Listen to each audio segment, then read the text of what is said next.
Algo trading, retail के algo trading को लेकर कुछ नए नियम और कुछ काम की खबर आई है। जरा सुन लीजिए क्या है नियम जो बदलने वाले हैं, या क्या है खबर जो आपको जानना और समझना जरूरी है। आशीष हमारे साथ है बताने के लिए। आशीष बताइए क्या है नए नियम रिटेल एल्गो ट्रेडिंग को लेकर।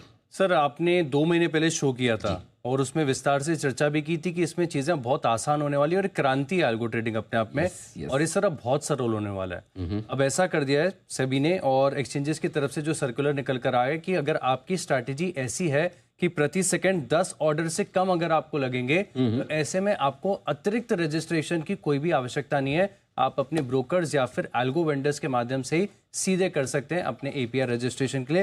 हालांकि एपीआई रजिस्ट्रेशन और आईपी के चलते उन्होंने थोड़े से कुछ गाइडलाइंस निकाल कर रखी है, थोड़ी सी टेक्निकल है कि मिसाल के तौर पर अगर आप देखें तो एक आईपी पर एक ही ट्रेडर होगा, या फिर मैक्सिमम अगर आप देखें तो अपने जो फैमिली मेंबर्स हैं उस पर एक्सटेंड कर सकते हैं। और एपीआई सर्विसेज के लिए भी अगर आप देखें तो अब ब्रोकरेजेस में बड़ा तगड़ा कॉम्पिटिशन चल रहा है। धीरे धीरे सभी अब इसकी प्राइसिंग को रिड्यूस करते जा रहे हैं। लेकिन ऐसा नहीं है कि सिर्फ की जो सिंपल स्ट्रैटेजीज हैं इनके लिए रजिस्ट्रेशन नहीं होगा। हाँ, ये बात जरूरी है कि अगर कोई टेक्स savvy ट्रेडर है, अपनी स्ट्रैटेजी खुद कोट कर रहा है और बहुत सारी लेग्स हैं, 1 सेकंड में 10 ऑर्डर से ज्यादा जाएंगे, तो ऐसे में कंपल्सरी रजिस्ट्रेशन करना पड़ेगा। और जिसका फैसिलिटेशन ब्रोकर्स करेंगे, कैसे होगा क्या होगा ये आगे जाके एक्सचेंजेस और एनएससी की तरफ से गाइडलाइंस यहाँ पर जारी हो जाएंगी। लेकिन साथ में अगर आप देखें तो जितना भी रिस्क मैनेजमेंट है ये ब्रोकर्स के कंट्रोल में होगा। नो मैटर आप किसी वेंडर के माध्यम से एल्गो ले रहे हैं या फिर आपकी खुद की स्ट्रैटेजी है, ब्रोकर की रिस्पॉन्सिबिलिटी होगी कि उसका जो रिस्क मैनेजमेंट सिस्टम है वो इन प्लेस हो। और अगर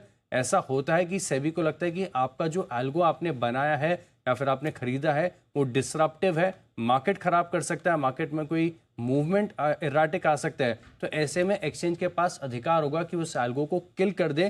तो ये भी चीज़ आपको ध्यान में रखनी चाहिए। लेकिन बड़ी बात तो सर ये है कि अगर सिंपल स्ट्रैटेजी है और प्रति सेकंड 10 ऑर्डर से कम जा रहे हैं तो कोई भी रजिस्ट्रेशन की जरूरत नहीं है। प्रति सेकंड 10 ऑर्डर, ये प्रति सेकंड 10 ऑर्डर किसके माने जाएंगे, क्लाइंट के या फिर ब्रोकर के? जो एल्गो यूज कर रहा है उसकी स्ट्रैटेजी अगर ऐसी है कि 1 सेकंड में 10 ऑर्डर से कम जा रहे हैं, अच्छा 10 ऑर्डर से कम है, तो कोई एक्सचेंज के पास डायरेक्ट रजिस्ट्रेशन की जरूरत नहीं है। ब्रोकर का एम्पैनलमेंट हो जाएगा या फिर वेंडर उनके पास है और वहां से हो जाएगा। अच्छा, तो जैसे कोई क्लाइंट है उसको एल्गो ट्रेड करना है, नेचुरली ब्रोकर के पास उनको अकाउंट खुलवाना होता है, हर एक एल्गो ट्रेडिंग एक्सचेंज से अप्रूव करानी पड़ती है, राइट? तो एल्गो ट्रेडिंग अप्रूव तो एक्सचेंज से हो ही जाती है। लेकिन अगर आप ये करेंगे, अगर 1 सेकंड में किसी क्लाइंट को 10 ही ऑर्डर डालने हैं तो फिर उसको एक्सचेंज की अप्रूवल लेने की जरूरत नहीं, खाली ब्रोकर की अप्रूवल से काम। ब्रोकर्स की अप्रूवल की जरूरत है। नहीं तो अगर कॉम्प्लेक्स स्ट्रैटेजी है 1 सेकंड में 10,000 तो आपको अपना एल्गो रजिस्टर कराना पड़ेगा एक्सचेंज के पास। अच्छा, अदरवाइज एल्गो रजिस्टर कराने की भी जरूरत नहीं है, बिना कराए ही काम चल जाएगा। तो सबसे बड़ा तो यही कि अगर मतलब अगर आप लोगों को लग रहा हो कि 1 सेकंड में 10 ऑर्डर डालना मतलब अरे इतने ज़्यादा, तो एल्गो ट्रेडिंग में ये ऑर्डर बहुत कम माने जाते हैं। Correct? Correct sir. Algo trading में तो 1 सेकंड में 10 ऑर्डर बहुत कम माने जाता है। वो मिली सेकंड्स वाले पता नहीं उसके कौन से 1 सेकंड के 100वें 1000वें हिस्से में जाके ऑर्डर पड़ जाते हैं। करेक्ट? तो ये आपके लिए। और एक और वो मैपिंग वाला क्या है, या अगर एक ही फैमिली के सारे आईपी एड्रेस को लेकर ये थोड़ा सा टेक्निकल है। जैसे अगर एपीआई लेंगे ब्रोकर्स के माध्यम से तो उस एपीआई का इस्तेमाल जो है एक ही ट्रेडर करना चाहिए, या फिर मैक्सिमम आप रिटर्न कंसेंट के साथ अपने फैमिली मेंबर्स को इसको एक्सटेंड कर सकते हैं। लेकिन ऐसा नहीं कि एक स्ट्रैटेजी और वो 25 जगह पे चल रही है, ऐसा नहीं होगा। आपका अगर यूज कर रहे हैं एपीआई लिया हुआ है तो एक ही आईपी एड्रेस पर आप करेंगे। ओके। और हमेशा की तरह ब्रोकर्स आपके लिए जिम्मेदार होंगे अगर किसी भी तरह का कोई रिस्क मैनेजमेंट है तो।